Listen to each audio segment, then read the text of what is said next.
O Senhor esteja convosco. Ele está no meio de nós. Proclamação do Evangelho de nosso Senhor Jesus Cristo, segundo Mateus. Glória a vós, Senhor. Naquele tempo, a mãe dos filhos de Zebedeu aproximou-se de Jesus com seus filhos, ajoelhou-se com a intenção de fazer um pedido. Jesus perguntou: o que tu queres?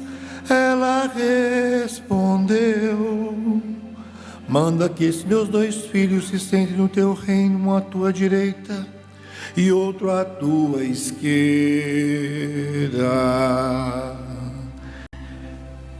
Jesus então respondeu-lhes: não sabeis o que estáis pedindo. Por acaso podeis beber o cálice que eu vou beber? Eles responderam: podemos. Então Jesus lhes disse: de fato vós bebereis do meu cálice, mas não depende de mim conceder lugar à minha direita ou à minha esquerda. Meu Pai é quem dará esses lugares àquele para os quais Ele os preparou. Quando os outros 10 discípulos ouviram isso, ficaram irritados contra os 2 irmãos. Jesus, porém, chamou-os e disse: vós sabeis que os chefes das nações têm o poder sobre elas e os grandes as oprimem. Entre vós não deverá ser assim. Quem quiser tornar-se grande, torne-se o vosso servidor. Quem quiser ser o primeiro, seja o vosso servo. Pois o Filho do Homem não veio para ser servido, mas para servir e dar a sua vida como resgate em favor de muitos. Palavra da salvação. Glória a vós, Senhor.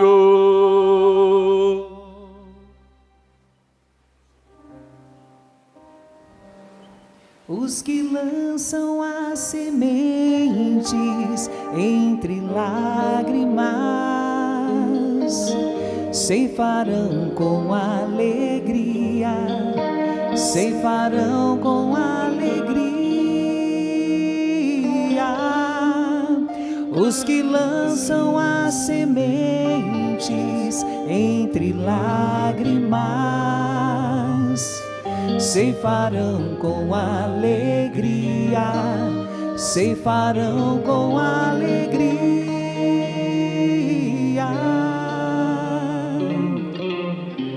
Queridos irmãos e irmãs, nós acabamos de ouvir no Evangelho e os apóstolos, os outros discípulos, não tinham compreendido o pedido dos filhos, da mãe dos filhos de Zebedeu.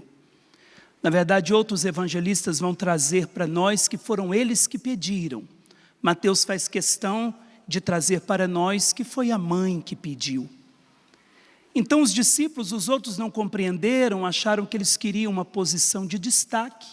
E Jesus ainda faz a exortação no final, que entre vós não seja assim, que vocês estejam dispostos a servir e não a serem servidos. Mas para a gente compreender esse evangelho, nós precisamos lembrar que antes desse evangelho havia acontecido a transfiguração.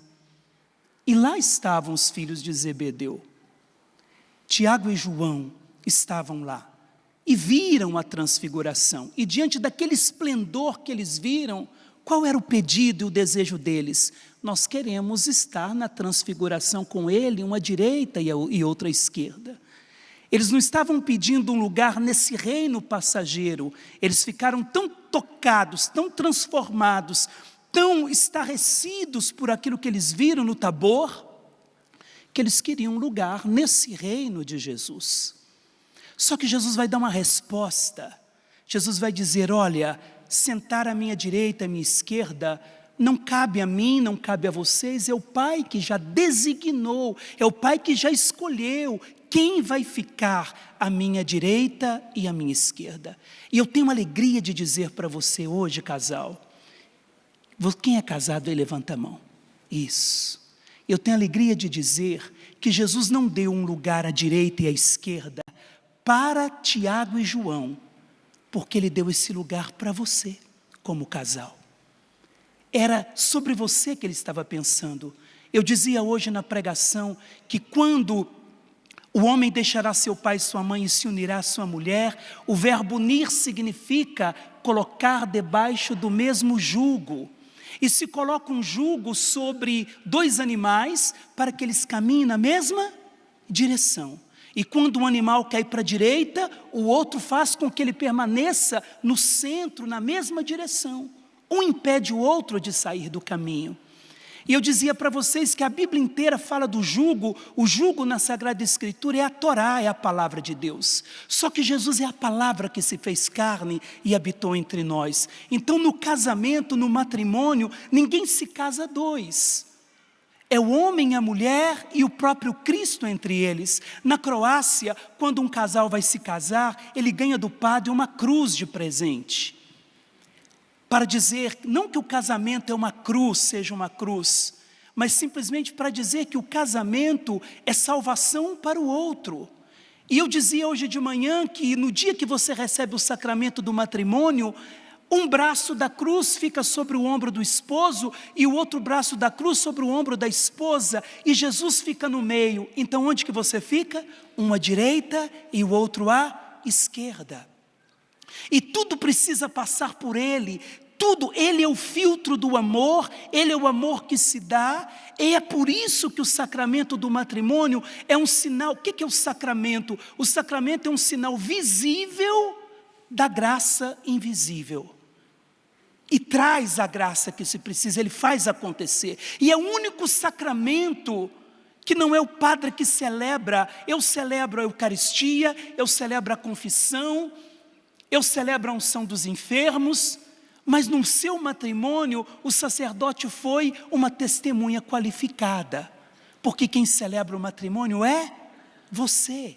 E todo sacramento tem uma matéria e uma forma. Por exemplo, no batismo é a água e a fórmula: eu te batismo em nome do Pai, do Filho e do Espírito Santo. No matrimônio é o seu consentimento, é o amor de um pelo outro, e é por isso que vocês são os protagonistas desse sacramento. Só que o que acontece no dia do sacramento? Se todo casal soubesse disso na preparação para o matrimônio, eles entrariam na igreja de uma outra maneira.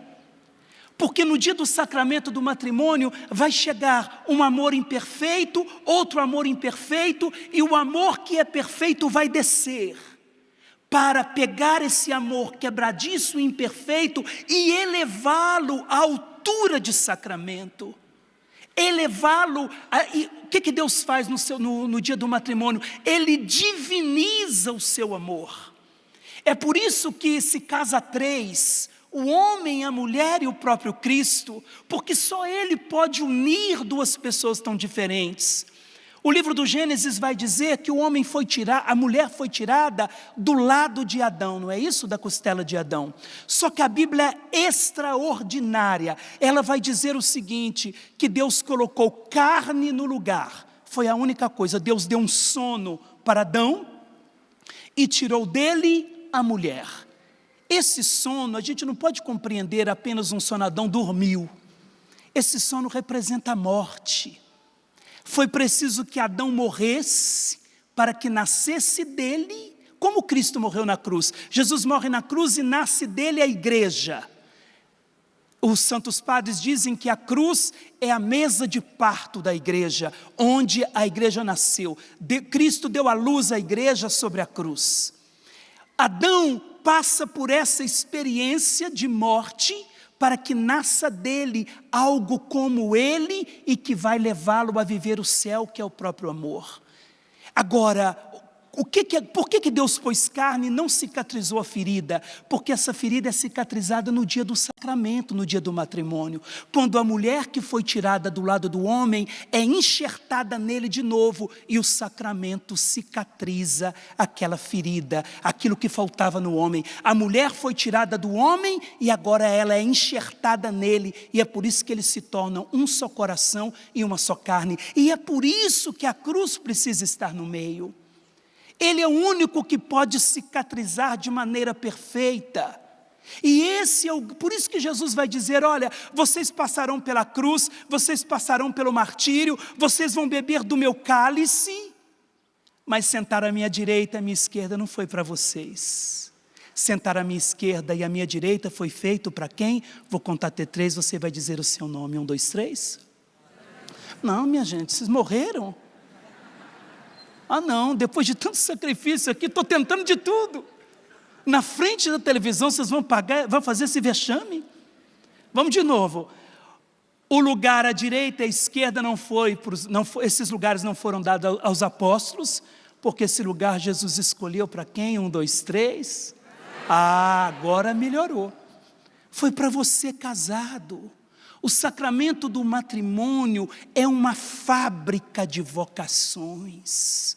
É a matéria-prima, é ali que Deus fabrica homens e mulheres consagrados e religiosos, outros para o matrimônio. É no matrimônio que acontece algo extraordinário, o único lugar do mundo onde Deus continua colocando a mão, sabe onde é? É no útero da mulher, para cumprir o Salmo 138, tu me teceste no ventre materno. Por isso, quando nós passamos diante de uma mulher, diante de uma mãe, nós deveríamos fazer a vênia para ela e tirar os nossos calçados, porque aquela terra é santa, porque ali Deus pôs uma mão para criar um homem e uma mulher que vão viver para Deus. O sacramento do matrimônio, Deus tem um olhar sobre ele. Nós, consagrados, nós nos configuramos ao Cristo, o nosso prêmio é a cruz de Cristo, mas você como casado é o lugar é o jardim fechado, onde Deus gosta de passear na brisa da tarde. É ali o lugar do amor, onde o amor se dá. Eu digo sempre para os casais, não empreste a sua cama, o seu leito matrimonial para ninguém. Ah, chegou uma senhorinha de 90 anos, compre uma cama para ela, mas não empreste a sua. Porque a sua cama não é cama, é leito, é o seu altar, onde acontece a liturgia do amor. É ali. É o altar do casal, é ali onde o amor se dá, é ali onde as coisas precisam ser resolvidas, é ali que o casal precisa rezar, é ali que o casal precisa se dar. É aquilo que São Paulo vai dizer aos Coríntios, trazemos em nós um grande tesouro, um tesouro em vaso de argila. Que tesouro é esse? Esse tesouro do qual São Paulo está falando, nós só compreendemos esse tesouro se nós pegarmos o livro de Mateus, o evangelho do próprio Mateus, quando os magos vão trazer para Jesus tesouros. Quais foram os tesouros que os magos trouxeram? Ouro, incenso e mirra, presentes que revelavam a cruz. A carta aos Hebreus vai dizer que o nosso grande tesouro são as marcas da paixão. Então, qual é o grande tesouro que nós trazemos em nós? As marcas da paixão de Cristo. Isso você traz no seu matrimônio. O próprio Deus que desceu, ergueu o seu amor, o divinizou e quer estar com você, no meio, para que vocês possam ser conduzidos na mesma direção. Na mesma direção. Por isso que o casal precisa aprender, precisam dar passos juntos, passos juntos. Se você tem dado passos mais largos do que ele ou do que ela, é preciso parar e esperar. Vocês estão aprendendo a caminhar juntos, sozinhos a gente vai muito rápido, mas junto a gente vai mais longe, vence as grandes batalhas de Deus. Então a cruz de Cristo precisa ser carregada como grande tesouro. É o tesouro que Deus nos deu, o tesouro que Deus lhe deu foi o sacramento do matrimônio. Você tem uma graça que nós padres não temos. Você tem uma autoridade que Deus lhe deu, uma autoridade de homem, de mulher, de casado, de pai e de mãe, para abençoar os seus filhos. Nós temos outra autoridade. Nós somos os padres, e deveríamos ser, né? Nós somos o Cristo visível no meio da igreja. E nós agimos na pessoa dele, mas você, casal, é um sinal visível do amor invisível de Deus para a humanidade. Ao olhar para você, eu deveria glorificar a Deus, porque eu preciso enxergar a união trinitária através da vida de um casal. É reflexo da Trindade. O homem, a mulher e o próprio Deus entre os dois, sentados à sua direita e sentados à sua esquerda, trazendo um grande tesouro. Só que esse tesouro precisa ser lapidado. A Bíblia vai dizer, um homem que achou um tesouro no campo, vendeu tudo o que tinha, se tornou pobre para encontrar o grande tesouro, vendeu tudo o que tinha e adquiriu um grande tesouro. No matrimônio, você, homem e mulher, deveria viver com essa certeza no coração: tudo é para ele, tudo é para ela. Olha aqui para mim, homem, se o lugar que você frequenta, sua esposa não pode ir, ali não é o seu lugar. Ali não é para você. Qual que deve ser a amizade dos homens casados? É com gente casada. O que um homem vai ter ciclos de amizade com gente solteira? O que fala no meio dos solteiros? Não é aquilo que vai falar no meio dos casados? E você, mulher, o lugar que você frequenta, se o seu esposo não pode ir, ali também não é o seu lugar. O seu lugar, da mesma forma, se o lugar que eu vou, eu não posso ir de clérgima, ou eu não posso ir com a minha batina, ali não é meu lugar. Se eu preciso negar a minha identidade para chegar em determinado lugar, ali não é para mim. Ninguém me obrigou a ser padre. Eu fui porque estou tentando corresponder ao chamado de Deus. Ninguém te obrigou a se casar. Se casou porque tinha um chamado e uma vocação, agora faça valer a pena. Na certeza que você não caminha sozinho e que vocês têm todas as graças necessárias. Existe um grande tesouro, Deus está investindo em você. Deus está investindo no seu casamento, Deus está investindo na sua vida. E se um casal vive santamente, a família inteira vai viver santamente. Eu atendi uma mulher, no período que eu morava na França, foi uma situação muito difícil. Uma mulher chegou para mim com 4 filhos, desesperada, em prantos, que eu tive que esperar, parar de chorar, para poder falar da sua dor. Casada na igreja. Apesar de São Paulo não falar, né? São Paulo, quando fala de casamento, ele não fala de casar na igreja, ele fala de casar no Senhor Jesus. É claro, quando se casa na igreja, se casa no Senhor Jesus. É o que a gente espera, porque casamento não é evento, é sacramento. É isso que o mundo transformou, o sacramento em evento, virou um grande evento, um desfile de modas, mas vazios por dentro, e sem a plenitude daquilo que precisa viver. Não estou dizendo que o casamento também tem que ser feito de qualquer maneira, só que para fazer um grande evento, eu preciso ter a certeza que é um grande sacramento. E essa senhora chorando, dizendo: padre, o que eu faço? Eu não sei o que fazer. O meu marido, veja, o caminho doentio de um matrimônio. O meu marido, todos os dias, ela disse, chega em casa depois do trabalho, aluga um filme pornográfico, põe na televisão, fica despido, fica nu no sofá, põe as 4 crianças nuas, e desculpa a expressão, se masturba na frente da televisão, ensinando os filhos a fazerem a mesma coisa. Está formando o quê? Psicopatas, pedófilos, estupradores.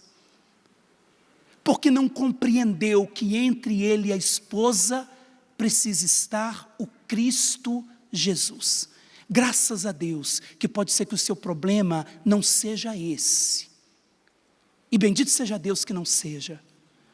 Mas pode ser que o seu problema está virando uma bola de neve sem se resolver. E o tesouro está sendo camuflado e destruído. O tesouro que foi as marcas da paixão, que Cristo colocou no meio de vocês, fazendo vocês uns sentarem à direita, outro à esquerda, está sendo destruído, porque não está sendo cuidado.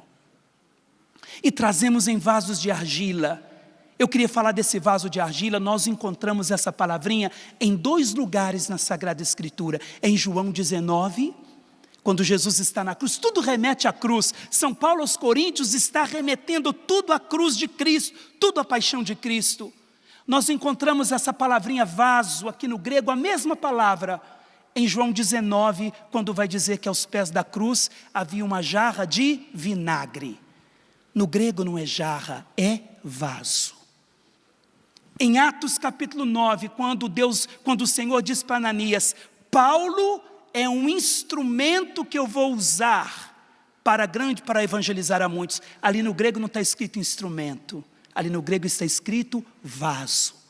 Paulo será um vaso e eu vou investir nele. Você está entendendo? Que vaso é esse? Esse vaso só pode ter um grande tesouro se esse vaso permanecer aos pés da cruz. Casal, você precisa rezar juntos. Você precisa, como seria bom quando um casal tem um problema com um dos filhos e o homem não deixasse para a esposa resolver, porque ela não fez o filho sozinha. O filho é dos dois. Deveriam sentar, falar do problema, orar pelo problema, se sacrificar pelo problema e conversar com aquele que está dando o problema. Os dois. A Bíblia vai dizer que um cordão de 3 cordas é difícil de se rebentar. Quem é o cordão de 3 cordas? Você, seu esposo e o próprio Deus. Esse cordão ninguém rebenta. Aí nós entendemos o que Paulo está falando aos Coríntios. Olha aqui, quando eu trago a cruz de Cristo como centro da minha vida, como centro do meu matrimônio, a palavra de Deus vai dizer aqui em Coríntios, o próprio Paulo dizendo, olha, somos afligidos de todos os lados. Seremos afligidos de todos os lados, mas não vencidos pela angústia. Diga comigo, serei afligido. Segura na mão do seu esposo, da esposa, e pode dizer no plural, seremos afligidos de todos os lados. Agora olha para ele, olha para ela e diga, mas não vencidos pela angústia. Porque nós temos um Deus que está no meio de nós. E Ele não perde o controle nem perde a batalha. Agora olha aqui para mim. Postos entre os maiores apuros. Não era para repetir, mas se repetiu tá bom. Postos entre os maiores apuros, os grandes apuros. Quando você casou, o padre não te deu um livrinho para dizer como que você deveria viver o casamento, deu? Não deu. Vai ter que aprender no dia a dia, não é isso? Morrendo para si mesmo. Você, quem tem aliança, levanta a mão. Todo mundo deveria ter, né? Aliança é a marca da presença de Deus na vida do casal. Tem alguma data na sua aliança? Tem? Que data que tem aí? Dia do casamento. Eu sinto muito em te dizer que não é a data do casamento, é a data do dia em que você morreu. Morreu para você mesmo, querido. Morreu para você mesma, querida. Olha para o seu esposo e diga para ele assim, defunto não tem vontade. Olha para ela e diga, e você também é uma defunta, não tem vontades. Por isso que a marca, o tesouro é a paixão de Cristo. Com Cristo eu morri, com Cristo eu estou crucificado para fazer o outro feliz. Ninguém se casa, eu sinto muito em te dizer, você não se casou para ser feliz, viu? Porque se eu busco a felicidade pela felicidade, não importa os meios. Se eu tiver que destruir a sua vida ou te trair para eu ser feliz, eu vou fazer. Então, a busca não deve ser pela felicidade. A gente se casa para fazer o outro feliz. E quando eu faço o outro feliz, morrendo para mim mesmo, significa que eu vou ser o homem ou a mulher mais feliz do mundo. Então eu olho para a cruz de Cristo, e se Ele conseguiu, se Ele venceu, se Ele morreu por amor, se Ele esgotou todas as maneiras de amar, a Bíblia vai dizer que Ele nos amou até o fim. Se Ele esgotou todas as maneiras de amar, se Ele passou por todas as exigências do amor, e se Ele está entre vocês dois, é porque você também é capaz de amar. Eu não tenho essa vocação, é você que tem, então chupa essa manga. É com você agora. Lá no Goiás eu diria, chupa esse pequi. Agora é com você, se vire, tem todas as graças necessárias. Passaremos por apuros, passaremos por grandes apuros, todos nós passamos, mas olha o que diz a Escritura. Passaremos pelos maiores apuros, mas sem perder a esperança. Sabe aonde se encontra pela primeira vez na Bíblia a palavra esperança? Esperança em hebraico se diz tikvá. Como é que fala? Pode ser melhor, tikvá. Sabe o que significa isso? A gente encontra isso lá naquele episódio do cerco de Jericó, quando os hebreus entram em Jericó, os espiões, e eles encontram a casa de Raabe, aquela prostituta, e ela coloca como sinal um fio escarlate, um fio vermelho na janela. Já leram isso, né? Sim ou não? Ela coloca, e quando os espiões voltam para derrubar, e que as muralhas de Jericó caem, quando os hebreus entram, os judeus entram, o povo de Israel entra, a casa dela eles não destroem, porque na casa tinha na janela um fio escarlate. Esse fio escarlate no hebraico se diz tikvá. Ela colocou na sua janela a esperança, e os santos padres dizem que esse fio escarlate é o sangue de Jesus. Qual que é a esperança do casal? É o sangue de Jesus, que precisa estar na sua janela. Que precisa estar na sua janela. Os hebreus marcaram as portas com esperança, você marca a sua janela.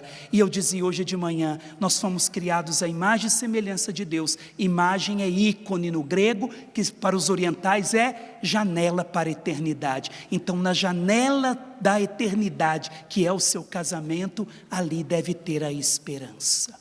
A esperança é o sangue de Jesus. Diga comigo, a esperança do meu casamento, a esperança da minha casa, tem um nome, tem um rosto, é Jesus de Nazaré, é o sangue de Jesus. Posso passar pelos maiores apuros, e quem sabe tem passado pelos grandes apuros, mas não vou perder de vista o sangue de Jesus. O sangue dele está nos umbrais da minha casa,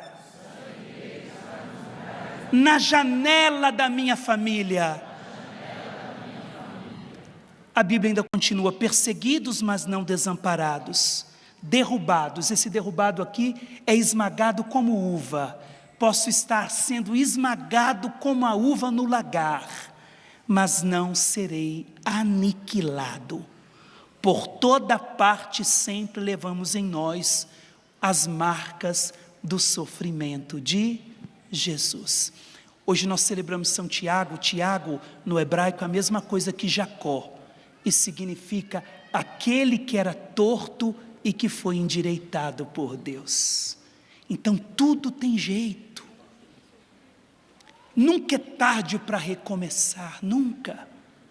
Basta nós colocarmos na nossa janela, colocarmos entre os dois, colocar entre vocês dois a esperança que é uma pessoa. No hebraico se diz tikvá, mas no grego significa aquele que vem ao meu encontro. A esperança no grego significa alguém que está vindo ao meu encontro. E quem que está vindo ao seu encontro é aquele que nos amou primeiro. É o Senhor. Não tenha medo de carregar nos ombros aquele que está entre vocês dois e dando possibilidade do amor de vocês ser um amor divinizado, transformado pela graça. Deus é capaz de pegar cacos e de descer com esses cacos na oficina do oleiro e ali transformar todas as coisas. Tem jeito para tudo. Não há crise que não possa ser resolvida, mas agora muitas coisas dependem de vocês. De ter a coragem de olhar no olho do outro e dizer o que nós estamos fazendo da nossa vida. O que nós estamos fazendo um contra o outro. Eu não me casei com meu inimigo, você não é o meu inimigo. Eu casei com você por amor, apaixonado, apaixonada, para lhe fazer feliz. Só que é preciso, irmãos, mergulhar nessa esperança, que é uma pessoa e que é Jesus. Podemos ser atribulados, passar por grandes apuros, mas não seremos aniquilados. Porque quando nós passamos pela oficina do oleiro, pela carpintaria de Jesus, aquilo que era torto se torna endireitado pelas mãos do Senhor. Eu quero proclamar sobre a sua vida que o seu casamento tem jeito. E se você viver de acordo com o projeto de Deus, com as dificuldades, com as lutas cotidianas, o problema no matrimônio não é briga. O problema no matrimônio não é desentendimentos. Isso é muito bom quando acontece. É sinal que está tendo relacionamento. Quando não tem nem discussão, quando não tem desentendimento, é pior ainda. É sinal que nem relacionamento tem. Tanto faz. Faz do seu jeito. Faz do jeito que você quiser. Não me importo. Agora, o que eu faço com os desentendimentos? É aí que está o grande segredo. O tesouro que Deus plantou nesse vaso de argila, porque você é um vaso de argila, se quebra à toa. O homem tem uma psicologia diferente da psicologia da mulher. O homem se lembra de fatos isolados. Pode perguntar para um homem, o que aconteceu há 30 anos? Isso. A mulher, quando você pergunta o que aconteceu naquele dia há 30 anos, ela vive de novo o momento.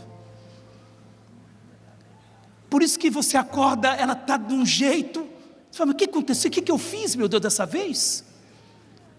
Estava tão bem, a gente dormiu tão bem, agora já acordou assim, virada no giraia. O que aconteceu com ela? Porque ela lembrou de alguma situação há 50 anos, mas ela só lembrou não, ela viveu o momento de novo. Então tem que entender, entendeu? Entendeu? É bem redundante. É muito interessante que o homem, muitas vezes quando ele tem um problema, a psicologia do homem é assim, eu tenho um problema, eu guardo para mim e fico em silêncio. Eu só vou contar para ela quando eu tiver a solução na minha cabeça. Ela não. Ela, quando tem um problema, ela quer falar. Ela precisa falar. Ela precisa desabafar. Eu estou tão abafada, eu preciso desabafar. Aí o que acontece? Quando ela está com problema, ele chega em casa, ele já percebeu, só que ele acha que ela é igual a ele. Então, do jeito que ele gosta de ficar em silêncio quando está com problema, ela acha que ela também quer ficar em silêncio. Ele não pergunta nada, ela fica com ódio. Não me percebe. Não conversa comigo. Homem é tudo igual. Eu não sei porque que eu casei com esse traste. Todo mundo me avisou. Não pergunta, não se importa comigo. Agora, quando é ele que está com problema, ele quer ficar no silêncio, ela acha que ele é igual a ela. Então ela começa, amor, está acontecendo alguma coisa? Pode falar, eu sou sua amiga. Não está acontecendo nada não. Aposto que com as amigas do trabalho falou.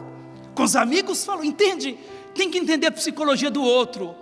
Agora, quando ela tiver com um problema, bendito, já que você sabe que ela precisa falar, faz o esforço de dizer, mas se prepara para ficar 4 horas ouvindo.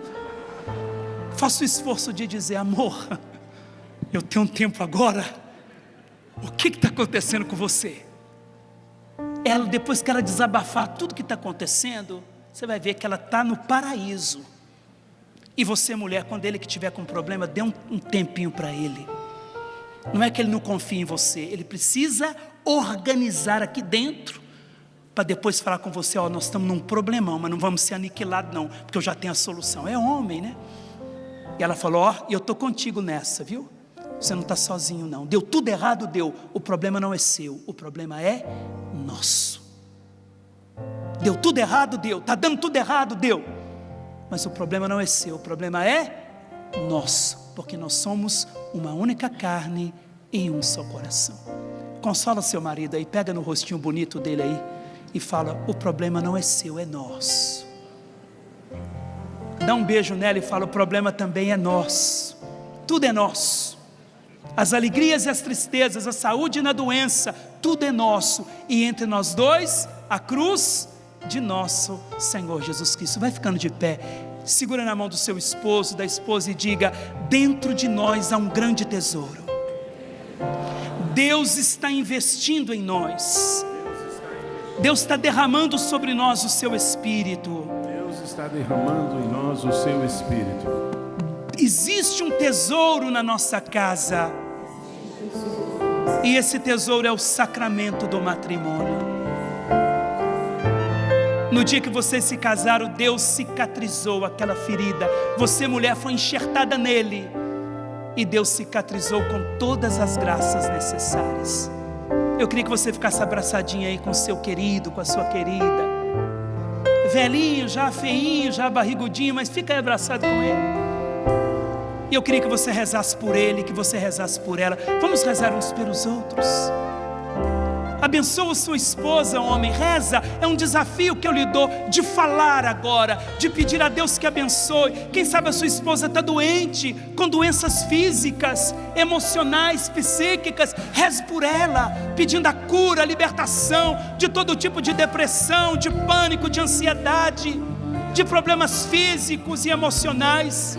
E você, mulher, reze pelo seu esposo, quem sabe pelo trabalho, quem sabe por uma situação financeira. Rezemos. E você que não está com o esposo nem com a esposa, pega a pessoa que está do seu lado aí, reze uns pelos outros, pedindo a graça de Deus sobre a vida dessa pessoa, que quem sabe você nem conhece. Senhor, eu estou pedindo agora que a Tikvá, a tua esperança, o teu sangue esteja sobre nós. Tu tens o poder de reordenar todas as coisas, tu pode fazer novas todas as coisas, tu podes entrar, Senhor, na vida desses casamentos, na vida desses casais, e renovar todas as coisas. Ó Pai, em nome de Jesus, eu estou pedindo agora um grande derramamento do teu Espírito. O segredo para os casamentos é aquilo que aconteceu no dia do próprio casamento. O teu Espírito veio, divinizou o amor humano e transformou todas as coisas. Ore xerebicandarabalari querebicandarabalari iriandereberio xarabalari querebicandarabalari. Senhor, eu estou impondo as minhas mãos e rezando por esses casais, pedindo a cura mais profunda nos seus relacionamentos. E curando os casamentos, Senhor, tu podes estender a cura para as famílias, para os filhos, para tantas situações que precisam de transformação.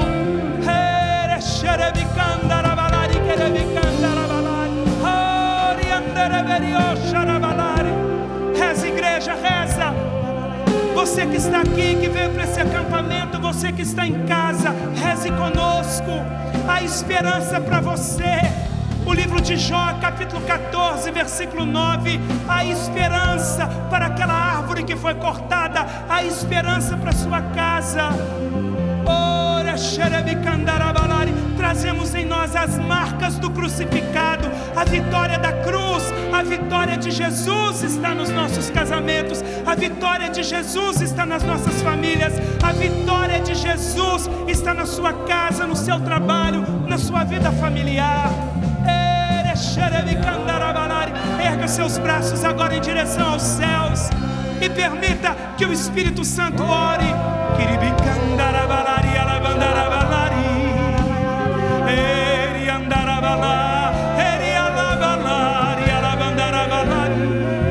Reza, igreja, reze no poder de Deus, reze no poder do Espírito.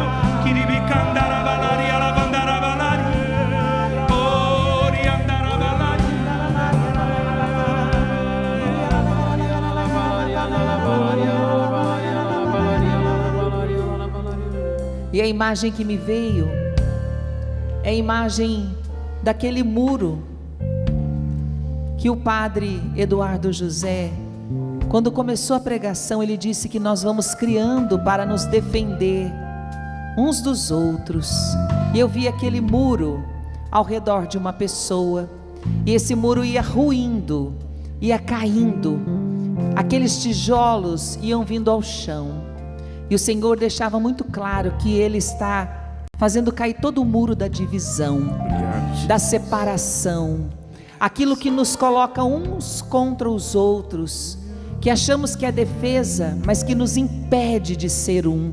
O Senhor está realizando essa obra no seu matrimônio, no seu relacionamento. Muito obrigado, Senhor. Muito obrigado, meu Deus. O Senhor me diz que tem pessoas que estão cansadas de dar uma nova chance. Amém. O Senhor está fortalecendo a tua vontade. Amém. Você não está dando nova chance, diz o Senhor. Você está colocando esperança naquilo que Deus construiu. Obrigado, Senhor. Muito obrigado. Nós te A palavra que o bendizemos. Senhor me dava de ciência era de que muitos casais no nosso meio, você também em casa, é como vocês, casal, contemplando a história de vocês, e para cada realidade de casal vinha uma palavra, vinha a palavra dignidade, vinha a palavra honra, vinha a palavra relacionada a cicatrizes, marcas da história, de valentia, do que vocês guerrearam. É como se cada casal fosse contemplando a sua história e entendendo o ponto em que vocês estão, para até mesmo se situarem uma história de salvação que vocês estão contemplando, e Deus nessa história, para não perder de vista o que Deus já fez e o que Deus está fazendo. Muito obrigado, Senhor. Muito obrigado. Não muito boa de se ver, não muito bela.